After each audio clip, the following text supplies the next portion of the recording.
Good morning, my lovelies. I hope you're all okay and that you've all had a good go at these questions. Now, I've had a look through these and they are really quite tricky. So if you struggled with these, don't feel too disheartened, okay? Because I think that they are quite tricky on reflection. But I'll go through them and hopefully it will make sense to you and show you some gaps in your knowledge, because you're going to have a test next week on Tuesday, which will cover everything from the beginning of this module up to and including lipids. So that's going to cover water, mono, di and polysaccharides and sugars, amino acids and proteins, lipids, fatty acids, glycerol, cholesterol, all of that. Okay, so make sure you use this. Watch this video more than once if you need to. And obviously your notes, your books, all of the PowerPoints and stuff are all on Teams. And email me if there's any key things that you're worried about or struggling with. Okay, so question number 1, outline the properties of water, so that's right from the start of the module, which make it an ideal habitat for an amphibian. Okay, so you need to be thinking about the properties of water, which we did right at the very start. I'm just checking where have I put my notes. Don't know, I'll be fine. And try and relate it as an ideal habitat for an amphibian. So thinking about all the different things. So I would make a quick note. I would think, okay, it's a good solvent, which means that things dissolve in it readily. I would be thinking it's got a high specific heat capacity. Which means it takes a lot of energy to heat up. It's got a high latent heat of vaporization and a high latent heat of fusion, which means it takes a lot of energy for it to evaporate and a lot of energy for it to freeze. So it's going to stay fairly stable as water, as a liquid. What else? It's got high density,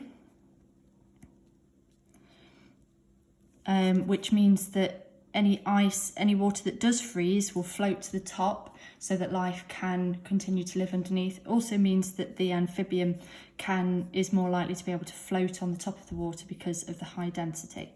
So outline the properties. It's only 2 marks, so I would pick probably 2 of these and say why they are useful for an amphibian.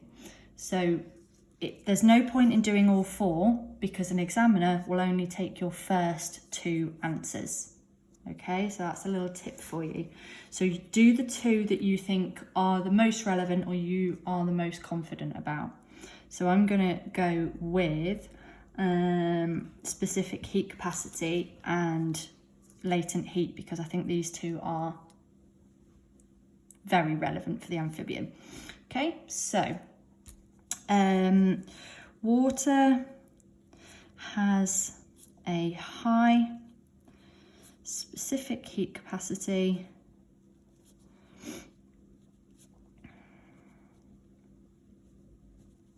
which means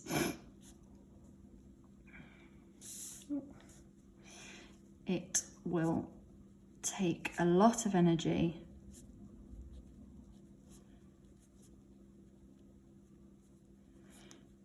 to heat it up.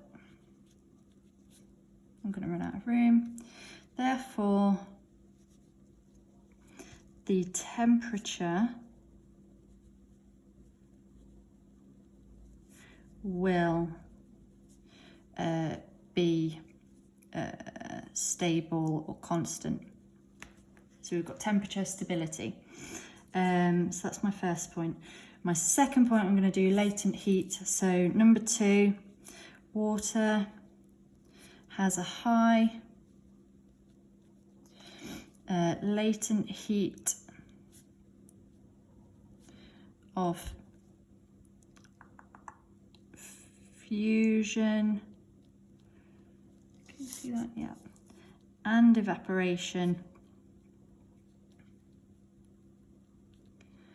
which means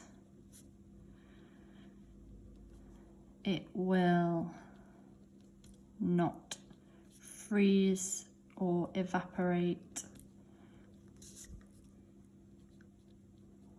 easily, or it takes a lot of energy,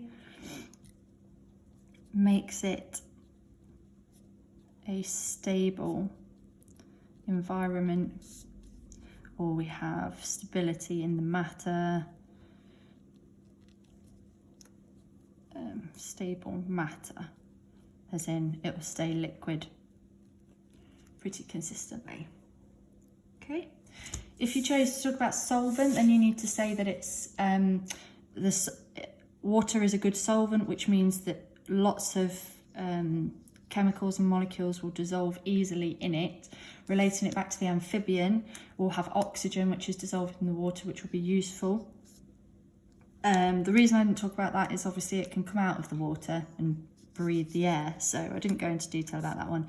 Density, we're talking about the top layer of the water freezing, and the ice will float because it is less dense than water, because water has a high density, which is good for aquatic life to survive underneath in the water, but obviously amphibians need to be able to come out anyway. On the mark scheme you do get either of those, but I think these are more relevant to the actual amphibian. I'm thinking like frogs, toads, newts, etc. Okay, question 2. Obviously pause the video at any point if you want to look at any of that in more detail. I'll just try and line it up. Okay. Okay, number 2. Water is known as the universal solvent. So again, that means that stuff dissolves in it. Stuff dissolves in it. As it has the ability to dissolve, there we go, many ionic and covalent compounds. Due to its polar nature, okay, we know that it has both a slightly positive part to the molecule and a slightly negative part to the molecule. Which of the 3 carbon compounds will not form hydrogen bonds with water and will therefore not dissolve water? Now this question's quite wordy, okay, but if you just have a look, and I think once I've explained it, it'll make sense. Well, which of these has not got a free hydroxyl group? Well, here we've got hydroxyl, hydroxyl, hydroxyl, just means OH. So you can say OH group, or if you want to be fancy, you can say hydroxyl, hydroxyl. Here, we've got one here. This one, we've got one here. This one, there is no free hydroxyl group. So water will not be able to form bonds, which means that propane is not going to dissolve in water. Okay. Again, a tricky one, but I think once it is explained, it makes sense. Okay. Next one.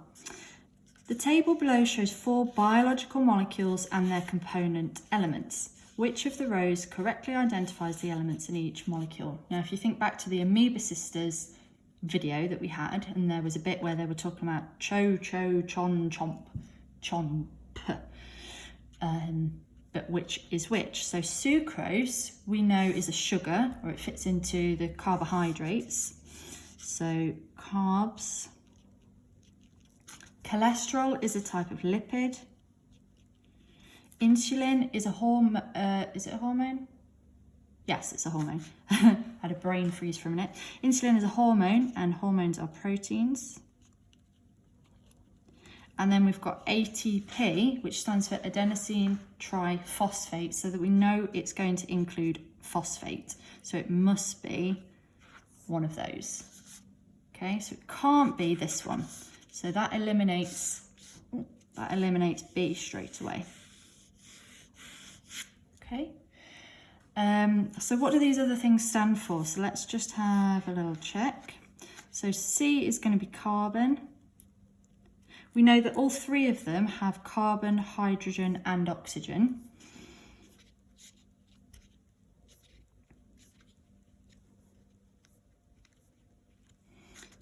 Hydrogen.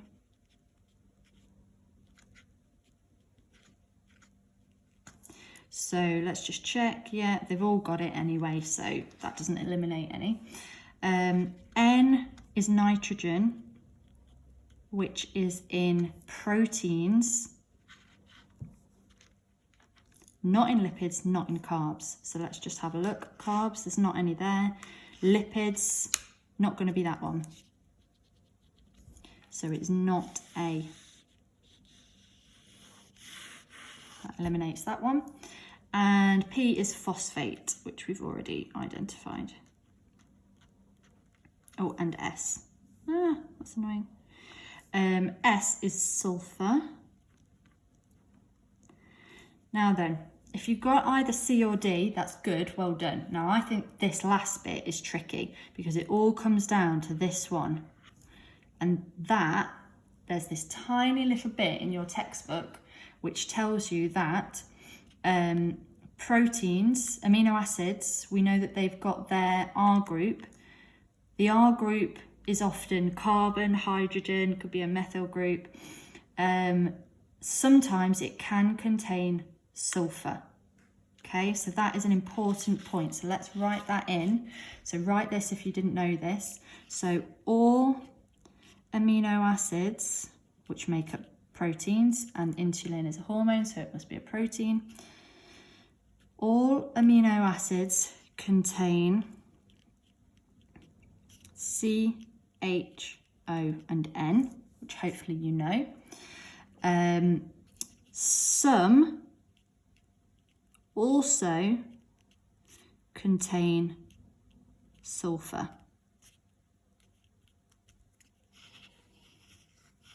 Okay, so there's a little key point you might want to write down. Or after we finish going through this, you might want to make a poster or some flashcards on the key bits that maybe you didn't know or had forgotten. So that then means that insulin must be this one. Would have been nicer if they'd have done them, which was just CHON, and that would have been a bit easier, but there we go.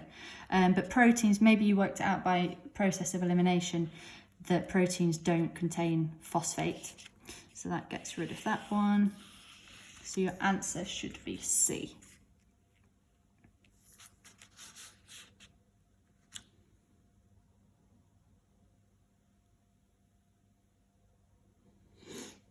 Okay.